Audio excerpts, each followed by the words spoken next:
السلام علیکم ناظرین، پروگرام حقیقت کیا ہے کے ساتھ آپ کی خدمت میں حاضر ہیں۔ ناظرین، 14 اگست 1947 کو مملکت خداداد پاکستان اللہ تعالیٰ کی طرف سے ایک عظیم نعمت کے طور پر ہمیں ملا، اور یہ نعمت آسانی سے نہیں ملی، بلکہ اس کے لیے مسلمانان ہند نے بہت بڑی بڑی قربانیاں دی۔ تاریخ کی سب سے بڑی ہجرت ہوئی، 50 لاکھ کے قریب افراد نے ہجرت کی، اور لٹے پٹے قافلے جب پاکستان کی طرف ہجرت کر رہے تھے تو ایک منظم سازش کے تحت ہندوؤں نے اور سکھوں نے ان نہتھے قافلوں کے اوپر حملے کیے، اور شاید ہی کوئی خاندان ایسا ہوگا جو پاکستان پہنچا اور وہ ان مظالم سے متاثر نہ ہوا ہو۔ اسی صورتحال کی عکاسی کرتے ہوئے محسن بھوپالی اپنے شعر میں کہتے ہیں، ملا نہیں وطن پاک ہم کو تحفے میں، جو لاکھوں دیپ بجھے ہیں تو یہ چراغ جلا ہے۔ ناظرین، جہاں آزادی کے حصول کے لیے لوگ اپنے گھر بار لٹوا رہے تھے، اپنے پیاروں کی جانوں کے نذرانے دے رہے تھے، اپنے بچوں کو اپنی نظروں کے سامنے نیزوں کی انیوں پر چڑھوا رہے تھے، وہیں پر قادیانی اپنی الگ ریاست کے حصول کے لیے انگریز کے تلوے چاٹ رہے تھے۔ ناظرین، پاکستان کی آزادی کے لیے قادیانیوں نے کیا کردار ادا کیا، اور آج ان کی وفاداریاں کس حد تک پاکستان کے ساتھ ہیں؟ آج اس ٹاپک کے اوپر گفتگو کرنے کے لیے ہمارے ساتھ پروگرام میں موجود ہیں جناب شہزاد یونس صاحب۔ جی شہزاد صاحب، کیسے ہیں آپ؟ جی الحمدللہ بالکل ٹھیک۔ شہزاد صاحب انالسٹ ہیں اور ایک عرصے سے اس ٹاپک کے اوپر کام کر رہے ہیں اور گہری نظر رکھتے ہیں اس ٹاپک کے اوپر۔ آئیے ہم ان سے کچھ سوالات کرتے ہیں اس سے متعلق۔ شہزاد صاحب، یہ بتائیے کہ تحریک آزادی پاکستان کے اندر مسلمانان ہند نے بہت بڑا کردار ادا کیا، بہت قربانیاں دیں، وہ قربانیاں بارآور ہوئیں، اللہ تعالیٰ نے ہمیں یہ نعمت عطا فرمائی۔ تو یہ بتائیے کہ قادیانیوں کا اس پوری تحریک کے اندر، جو تحریک آزادی ہے، اس کے اندر کیا کردار رہا ہے؟ دیکھیے سیف اللہ صاحب، یہ تھی تحریک آزادی، اور آزادی حاصل کی جاتی ہے غلامی کی صورت میں، جب کوئی خود کو غلام سمجھے اور محکوم سمجھے اور کسی کو حاکم سمجھے۔ قادیانیوں کے نزدیک انگریز حاکم نہیں تھا، قادیانیوں کے نزدیک انگریز ان کا محسن تھا، وہ اس کو رحمت تصور کرتے تھے، آج بھی وہ اس کی تعویلیں دیتے ہیں۔ تو پہلی بات تو یہ یہاں پہ جو ہے نا لاجک ہی ختم ہو جاتی ہے کہ وہ تحریک آزادی میں حصہ لیتے ہیں۔ دوسری بات، جب پاکستان بنا 1947 میں 14 اگست کو، 15 اگست سے لے کر پھر اس پہ وہاں سے ہجرت شروع ہوگی، بہت بڑی ہجرت ہوئی جس کا آپ نے ذکر کیا۔ تو کیا قادیانی بھی پاکستان ہے اس وقت؟ اگر ہم دیکھیں تو ایسا نہیں ہوا۔ ان کا اصل خواب یہ تھا، وہ اصل میں تحفے میں لینا چاہتے تھے انگریز سے کہ ہمیں علیحدہ اسٹیٹ دے دو جس کے اوپر ہم حاکم ہوں۔ مرزا غلام احمد قادیانی نے اپنی تصنیفات کے اندر ایک چیز ایسی لکھی ہے جس کا اس نے رد نہیں کیا، باقی ساری چیزوں کا رد کیا۔ وہ خود ہی لکھتا تھا، بعد میں خود ہی مکر جاتا تھا، لیکن ایک چیز کامن ملتی ہے کہ اس نے انگریز کی اتنی خوشامد کی کہ پڑھنے والا بھی شرما جاتا ہے۔ ٹھیک ہے، اس نے کہا کہ ایمان کے دو حصے ہیں، ایک اللہ تعالیٰ کی اطاعت اور ایک گورنمنٹ انگریزی یعنی برطانیہ کی اطاعت۔ اسلام تو کہتا ہے کہ ایک اللہ تعالیٰ کی اطاعت اور دوسری رسول اللہ صلی اللہ علیہ وسلم کی اطاعت۔ اس سے بھی بڑھ کر، اور پھر یہ کہنا کہ ملکہ برطانیہ کے ہم ہمیشہ وفادار رہے ہیں، اور واقعی بھی وفادار رہے ہیں کہ 1857 کی جنگ آزادی کے اندر اس کا جو والد تھا وہ مسلمانوں کے خلاف گھوڑے دے رہا ہے، سوار دے رہا ہے، اور مسلمانوں کے خلاف آ کے لڑ رہا ہے۔ آپ نے بھی کہا کہ جب 1947 کے اندر جب ہجرت کر کے مسلمان پاکستان آئے ہیں تو قادیانی نہیں آئے، تو پھر قادیانی جو مرزا بشیر الدین محمود اس وقت سربراہ تھا، وہ کس وقت پاکستان آیا؟ کیونکہ قبر تو اس کی یہاں پاکستان میں ہے، اس کی جو مرزا قادیانی کی بیوی اور اس کی ماں تھی، اس کی بھی قبر پاکستان میں، تو یہ لوگ پھر کب آئے پاکستان کے اندر؟ دیکھیں، ہمیں قادیانیت کی اصل کو سمجھنا چاہیے۔ قادیانیت پیدا کی گئی مسلمانوں کے اندر دراڑ پیدا کرنے کے لیے اور جذبہ جہاد کو ختم کرنے کے لیے۔ یہ اصل اس کا بیسک اوریجن تھا، اس کی بیسک ریزن تھی قادیانیت کو پیدا کرنے کی، جو کہ انگریز نے کی۔ وہ انڈیا کے اندر کرتے رہے جہاں تک ہوا، پھر وہ خواب دیکھتے رہے کہ ہمیں ایک الگ ریاست مل جائے، اور وہ پاکستان کے بننے کے بھی خلاف تھے۔ وہ نہیں چاہتے تھے کہ پاکستان بنے۔ جب پاکستان معرض وجود میں آ گیا تب بھی وہ پاکستان نہیں آئے۔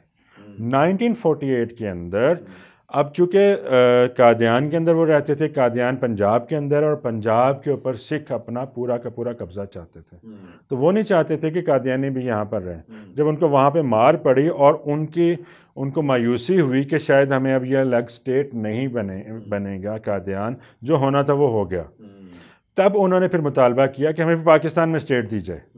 پھر پاکستان کے اندر ان کو چناب نگر، جو کہ چنیوٹ کے پاس ہے، اس کا نام ربوہ تھا، اس وقت انہوں نے اس کا نام ربوہ رکھا۔ یہ پورا ایک علاقہ جو ہے یہ ان کو گفٹ کے اندر دے دیا گیا۔ کس نے دیا؟ وہ لوگ جو کہ میر جعفر کے طور پر اس وقت پاکستان کی ٹاپ پوزیشنز پر بیٹھے ہوئے تھے، تب یہ وہاں سے یہ لوگ یہاں پر آ کر آباد ہو گئے۔ اس کی ایک وجہ اور تھی، اس کی ایک وجہ یہ تھی کہ یہ اپنا مقصد کنٹینیو کرنا چاہتے تھے، مسلمانوں میں دراڑ پیدا کی جائے۔ ایک تو بات یہ ہوگی۔ دوسری بات اس میں بڑی امپورٹنٹ یہ ہے کہ کیا وہ یہ چاہتے تھے کہ ہندوستان جو ہے، جو بر صغیر ہے، وہ 2 ٹکڑوں میں تقسیم ہو جائے یا اس سے زیادہ ٹکڑوں میں تقسیم ہو جائے اور اس کی تقسیم بھی ہو؟ جبکہ اگر ہم دیکھیں اس وقت ان کا جو سربراہ تھا، جس کو وہ خلیفہ بولتے ہیں، مرزا بشیر الدین محمود۔ مرزا بشیر الدین محمود جو تھا، یہ مرزا غلام احمد قادیانی کا سگا بیٹا ہے، اور وہ اپنے الفاظ میں کیا کہتا ہے کہ ہم تو اس سے خوش ہی نہیں ہیں۔ چنانچہ مرزا بشیر الدین محمود جو ہے، وہ اپنے خطبے میں 1947 میں کیا کہتا ہے، اور یہ 16 مئی کو 1947 کو ان کا اخبار الفضل میں چھپا۔ اس کے اندر وہ لکھتا ہے، میں قبل ازیں بتا چکا ہوں کہ ہم ہندوستان کی تقسیم پر رضامند ہوئے تو خوشی سے نہیں بلکہ مجبوری سے، اور ہم کوشش کریں گے کہ کسی نہ کسی طرح پھر متحد ہو جائیں۔ یعنی وہ پاکستان کی آزادی کے آغاز کے اندر ہی وہ اس سوچ کے ساتھ جا رہے ہیں کہ اگر یہ دونوں علیحدہ ہو بھی گئیں تو پھر یہ متحد ہو جائیں گی۔ تو کیا تحریک آزادی اور کیا ان کی خدمات اس کے لیے۔ اسی طرح کا ایک بیان ہمیں الفضل کے اخبار میں ملتا ہے۔ اس میں وہ یہ کہتا ہے کہ پاکستان کا بننا ہی اصولاً غلط ہے، یعنی وہ پاکستان کے بننے کو اصولاً غلط کہہ رہے ہیں۔ جی شہزاد صاحب، آپ نے ابھی کہا کہ اس وقت کا جو قادیانیوں کا لیڈر تھا مرزا بشیر الدین محمود، اس نے یہ کہا کہ پاکستان کا بننا ہی اصولی طور پر غلط ہے، جبکہ دوسری طرف قادیانی یہ کہتے ہیں کہ جو ظفر اللہ خان قادیانی تھا، اس نے پاکستان کے لیے بڑا رول پلے کیا۔ تو یہ بات کچھ سمجھ نہیں آ رہی، آپ ذرا اس پہ بتائیں گے؟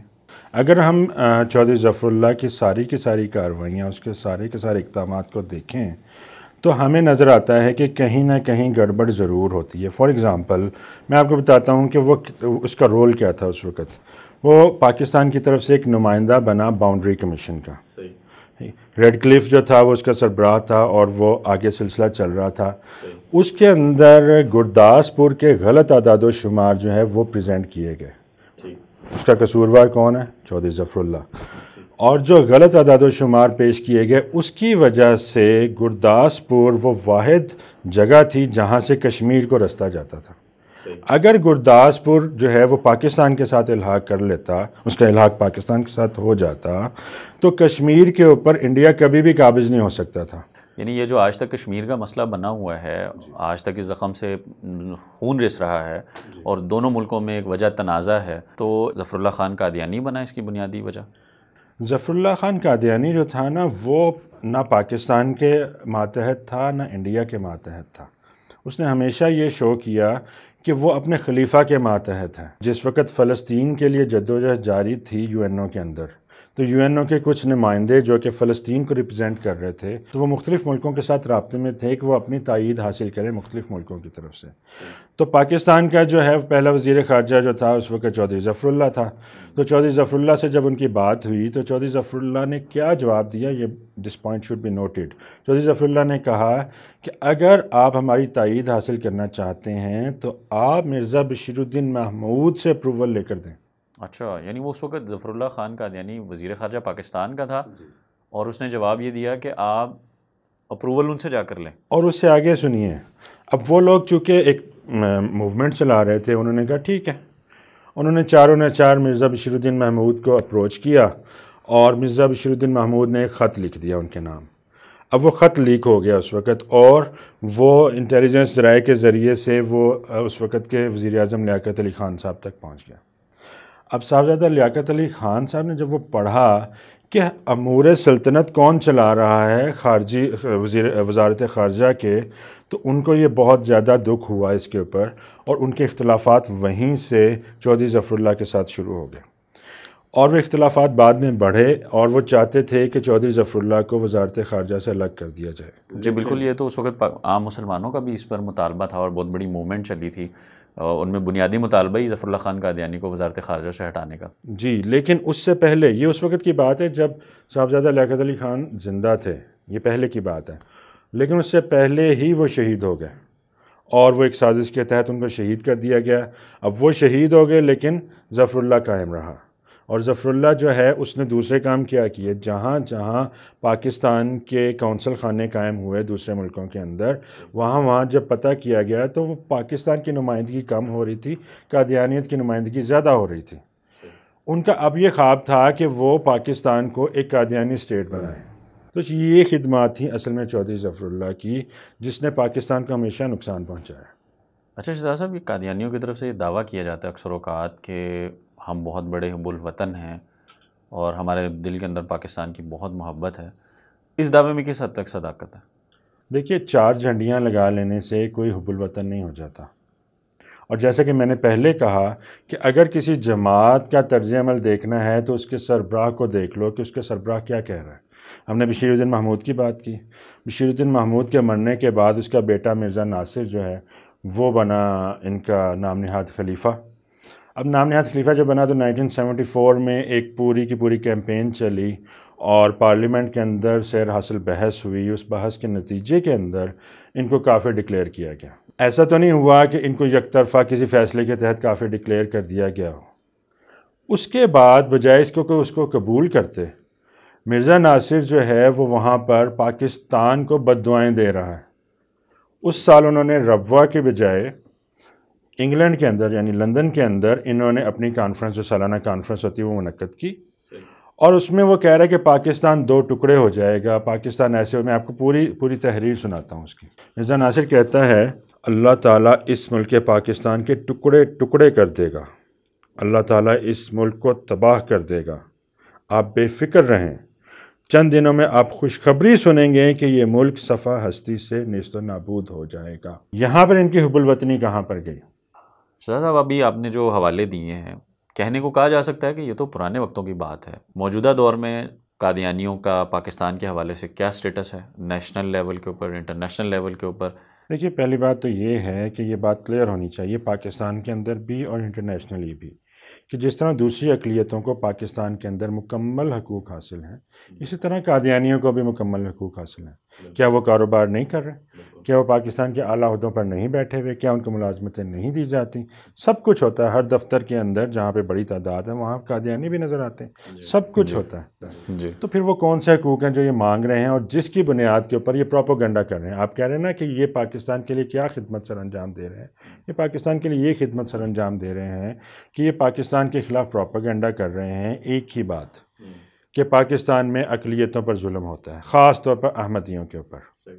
اب وہ ظلم جو ہے جس کا یہ ذکر کرتے ہیں وہ یہ ہے کہ ہم مسلمانوں کی طرح عبادت کریں، ہم مسلمانوں کی طرح کلمہ پڑھیں، اور کلمہ محمد کی جگہ جو ہے اگر مرزا غلام احمد قادیانی کو بھی لیں تو اس کو ایکسیپٹ کیا جائے، معاذ اللہ، نعوذ باللہ، ہم تو نہیں کر سکتے۔ اب وہ یہ کہتے ہیں کہ جو مرزا غلام احمد قادیانی کے قریب رہا اور اس کو دیکھا وہ ان کے لیے صحابی ہے۔ اس طرح کی اور بہت ساری باتیں ہیں، یہ چیزیں ایکسیپٹیبل نہیں ہیں، اس کے اوپر پاکستان میں قانون بنا ہوا ہے، اس کے اوپر وہ واویلا کرتے ہیں۔ اس کے اوپر کیا ہوتا ہے؟ اس کے اوپر FATF جو ہے ان کے واویلے کے اوپر پاکستان کو اٹھاتا ہے، گرے لسٹ میں ڈال دیتا ہے۔ پچھلے دنوں یورپی یونین نے ایک پورا اعلامیہ جاری کیا کہ اگر پاکستان خاص طور پر اس میں کیٹیگوریکلی نام لیا گیا احمدیوں کے اوپر، احمدیوں کی جو ڈسکرمنیشن ہے اس کو ختم نہیں کرے گا کہ اس کو مزید معاشی پابندیاں لگا دی جائیں گی، وہ فائنینشیل جو ان کا سٹریس ہے وہ بڑھ جائے گا مزید۔ اب یہ شکایتیں کون لگا رہا پاکستان کی وہاں پر جا کر؟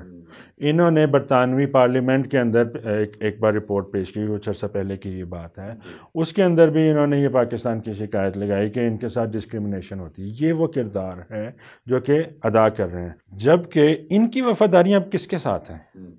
آپ کو پچھلے دنوں ایک تصویر وائرل ہوئی تھی، وہ تصویر جو ہے نا وہ ڈپکٹ کر رہی ہے ایوری تھنگ، وہ ڈپکٹ کر رہی ہے جہاں پر ایک قادیانی ان کا لیڈر جو ہے وہ کھڑا ہوا ہے، اور وہ کہاں پر کھڑا ہوا؟ وہ اسرائیل کے اوپر کھڑا ہوا، اسرائیل میں کھڑا ہوا ہے، اور وہ ویلکم کس کو کر رہا ہے؟ وہ مودی کو ویلکم کر رہا ہے اسرائیل کے اندر۔ محمد شریف میرا خیال وہ جن کا وہاں کا سربراہ ہے، یہ ان کا وہاں کا سربراہ ہے محمد شریف، اور وہ مودی جو ہے وہ اسرائیل جا رہا ہے اور یہ اس کو ویلکم کر رہا ہے۔ اب آپ کو پتہ ہے کہ پاکستان نے اسرائیل کو تسلیم ہی نہیں کیا ہوا ایز اے اسٹیٹ، ٹھیک ہے، اسٹیٹ لیول کے اوپر تسلیم ہی نہیں کیا ہوا، جبکہ یہ 1956 سے لے کر جب MM احمد ہوتا تھا جو کہ اس کا پوتا تھا مرزا غلام احمد قادیانی کا، تب وہ اپنی تحریروں میں لکھتے ہیں تب سے لے کر اسرائیل کا ایک علاقہ حیفا کے نام سے، وہاں پر کبابیر کا ایک چھوٹا علاقہ ہے، وہاں پر ان کو پراپر سپیس دی گئی ہے، ان کو کھلی اجازت ہے سارا کچھ کرنے کی، اور یہ وہاں پر مقیم ہے باقاعدہ، جبکہ آپ کو پتہ ہے کہ مسلمان اس طرح سے جو اسپیسیفکلی اسرائیل کا علاقہ ہے فلسطین سے ہٹ کر، وہاں پہ مسلمان اس طرح سے جا نہیں سکتے، مسلمان اپنی تبلیغ نہیں کر سکتے، کچھ بھی نہیں کر سکتے، وہاں پر ان کو ایریا دیا گیا ہے۔ تو یہ پہلے تو یہ واضح کریں کہ یہ اسرائیل کے ساتھ ہیں یا پاکستان کے ساتھ ہیں۔ ہاں ظاہر سی بات ہے، بیک وقت دونوں ملکوں کے ساتھ تو کوئی بھی شخص وفاداری نہیں رکھ سکتا کہ وہ پاکستان کا بھی وفادار ہو اور اسرائیل کا بھی وفادار ہو۔ یہ ہو ہی نہیں سکتا کہ ایک آدمی ہو وہ کہے میں انڈیا کے ساتھ بھی ہوں، اسرائیل کے ساتھ بھی ہوں، اور ادھر سے پاکستان کے ساتھ بھی ہوں، ناٹ پاسبل، یہ سمپل ایک اللاجیکل سی چیز ہے۔ تو یہ سارے وہ سوالات ہیں جو ہم اس وقت ان کے ساتھ کرتے ہیں۔ جب پاکستان کو کوئی ایشو ہوتا ہے تو یہ کس قدر اس کے اوپر واویلا کرتے ہیں، ہم نے تو نہیں سنا، ٹھیک ہے جی، نہ کشمیر کے معاملے کے اوپر نہ کسی اور معاملے کے اوپر یہ واویلا کرتے ہیں۔ یہ واویلا صرف اس وقت کرتے ہیں جب ان کے علاقے میں کوئی چھوٹا موٹا کوئی حادثہ قدرتی طور پر بھی ہو جائے تو یہ اس کو اتنا پھیلاتے ہیں کہ یہ اقلیتوں کے اوپر ظلم ہوا۔ تو یہ ان کی پاکستان کے لیے اس وقت کی خدمات چل رہی ہیں بڑے لیول کے اوپر۔ وہ جو پروپیگنڈا اس کے اگینسٹ کرتے ہیں وہ اس کے بہت بڑے لیول پر ہے۔ وہ ایک جھنڈا لگا لیں سینے پہ، اگر آپ پاکستان کا جھنڈا لگا لیتے ہیں لیکن اس کے مقابلے میں آپ پاکستان کے خلاف پروپیگنڈا اتنے بڑے لیول پہ کرتے ہیں، تو اس جھنڈا لگانے سے ہم یہ تو نہیں کہہ سکتے نا کہ یہ بندہ بہت بڑا حب الوطن ہے، پاکستان کے لیے بہت مخلص ہے۔ جی بالکل، بلکہ میں آپ کے سوال کا اختتام اس بات پہ کروں گا کہ میرے استاد کہا کرتے تھے کہ یہ جھنڈا جو ہے نا یہ دل کے اندر لگاؤ اور پھر وہ آپ کے عمل سے ظاہر ہو۔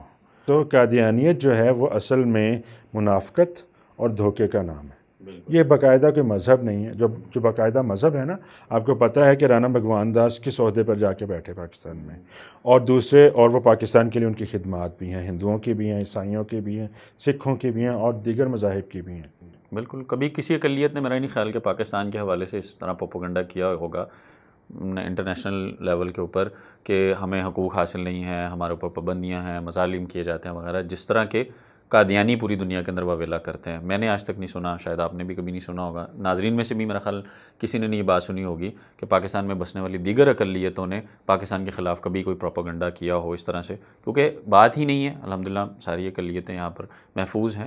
کبھی اکا دکا اگر کوئی واقعات ہوتے ہیں تو مسلمانوں کے اوپر اس سے کئی گنا بڑھ کر ان کی عبادت گاہوں پر واقعات ہوئے ہیں، ماضی کے اندر حملے ہوئے ہیں، مسلمان شہید ہوئے ہیں، تو مسلمانوں نے تو کبھی کسی کو بلیم نہیں کیا کہ فلاں اقلیت کی طرف سے ہوا یا فلاں اقلیت کی طرف سے ہوا۔ تو یہ تو من حیث القوم ہم ایک دہشت گردی کا شکار رہے ہیں، مظالم کا شکار رہے ہیں، اس میں مسلمان جو یہاں پر اکثریتی آبادی میں ہیں وہ تو کئی گنا بڑھ کر جو ہے وہ ان مظالم کا شکار خود رہے ہیں۔ اس کی ایک وجہ ہے، اس کی جو قادیانیت کی ہے نا، قادیانیت کی ایک وجہ ہے، وہ وجہ یہ ہے کہ وہ اکھنڈ بھارت چاہتے ہیں، وہ برصغیر کو پھر اکٹھا چاہتے ہیں۔ جو لوگ مسلمان ہوتے ہیں، ہم ان سے جب بات چیت کرتے ہیں تو وہ بتاتے ہیں کہ ہمیں بچپن سے یہ سکھایا جاتا ہے کہ دعا کریں کہ پاکستان انڈیا اکٹھا ہو جائے اور ہم قادیان جا سکیں۔ یہ اسی طرح جس طرح میں کہتا ہوں کہ مجھے مدینے میں رہنا نصیب ہو، مجھے مدینے میں موت ہے، تو ان کا جو مقدس شہر وہ قادیان ہے، وہ انڈیا میں ہے، تو ان کی ساری وابستگی بھی اس طرف ہے۔ تو یہ ان کا اصل موٹو ہے جس کے تحت یہ پاکستان کے اندر رہ رہے ہیں اور پاکستان کی جڑیں بھی کاٹ رہے ہیں۔ جی ناظرین، آپ نے ملاحظہ کیا کہ قادیانی جو کہ دعوے کرتے ہیں کہ وہ حب الوطن ہیں اور پاکستان کے لیے انہوں نے بہت قربانیاں دی ہیں، اس کی حقیقت کیا ہے؟ یہ صرف دعوے ہی ہیں، حقیقت سے ان کا کوئی تعلق نہیں ہے۔ جیسے انہوں نے مذہب کا لبادہ اوڑھ کر لوگوں کو دھوکہ دیا ہوا ہے، ڈھونگ رچایا ہوا ہے، اسی طریقے سے یہ حب الوطنی کا نعرہ لگا کر لوگوں کو دھوکہ دے رہے ہیں۔ ناظرین، ملک پاکستان ایک بہت بڑی نعمت ہے۔ ملک پاکستان ہیں تو ہم ہیں، اور ملک پاکستان ہے تو ہماری آزادی ہے، ہماری تجارت ہے، ہماری معیشت ہے، امن ہے، اور ہم چین و سکون سے رہ رہے ہیں۔ پاکستان اگر نہ ہو تو یقیناً جو ہے یہ ساری نعمتوں سے ہم محروم ہو جائیں گے۔